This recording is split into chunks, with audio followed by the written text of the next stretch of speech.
Assalamualaikum warahmatullahi wabarakatuh. Perkenalkan, nama saya Nova Sari, mahasiswa psikologi semester 6 UIN Kota Palembang dengan NIM 1720901058. Jadi pada kesempatan kali ini saya akan membahas pelanggaran kode etik yang terjadi di Indonesia dan bagaimana solusinya.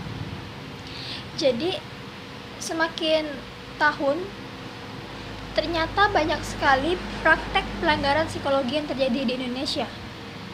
Telah kita ketahui bahwa seorang psikolog atau ilmu psikologi itu sangat berpengaruh dalam segala aspek kehidupan manusia. Hal ini berkaitan dengan bagaimana interpretasi dari psikolog itu sendiri. Namun di sisi lain, ternyata psikolog itu sendiri juga memiliki kendala dalam profesinya, yaitu pada detik ini belum adanya peraturan resmi yang mengikat atau yang mengatur mengenai etika profesi seorang psikolog.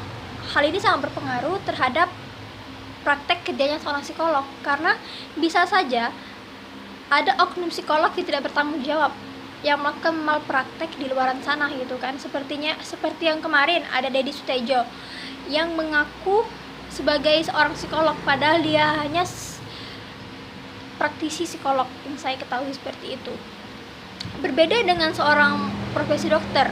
Profesi dokter ini sendiri sudah ada etikanya yang sudah mengatur mengenai etika profesi dokter, dan hal ini menekan terjadinya adanya malpraktek yang dilakukan oleh seorang oknum dokter.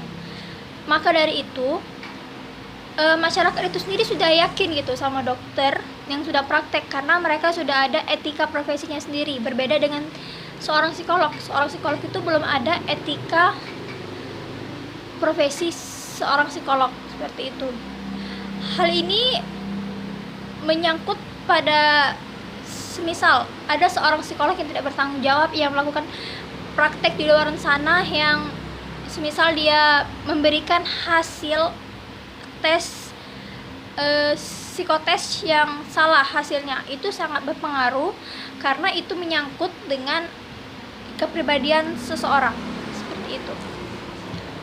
Jadi kebayang dong misalnya seorang psikolog memberikan keterangan palsu terhadap kasus yang sedang ditanganinya, itu bagaimana gitu dampak ke depannya. Tetapi untuk hal itu belum ada sesuatu yang untuk saat ini belum ada bagan yang berwenang untuk memberikan sanksi moral terhadap psikolog yang nakal di luar sana. Tetapi hanya ada sanksi teguran secara lisan ataupun tertulis yang berasal dari lembaga yang diikutinya. Semisalnya dia mengikuti sebuah Persatuan Psikologi Sekota Palembang. Nah, itu misalnya dia melakukan kesalahan, dia hanya mendapat teguran lisan atau tertulis dari suatu lembaga yang diikutinya, seperti itu.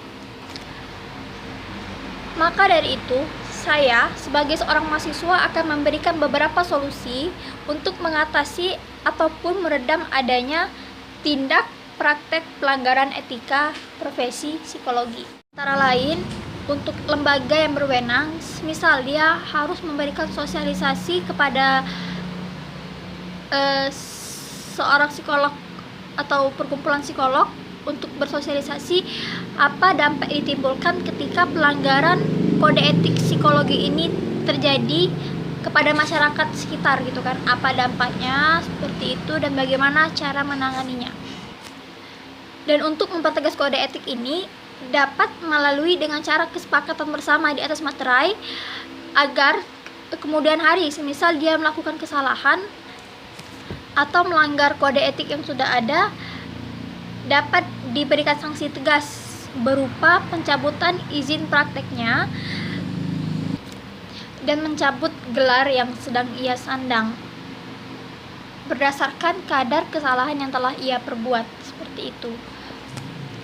Dan khususnya untuk pemerintah, ayo kita sama-sama untuk membujuk Dewan Perwakilan Rakyat untuk mengesahkan segera undang-undang yang mengatur profesi psikolog, agar untuk menekan terjadinya pelanggaran etika psikolog yang sering terjadi di sekitar.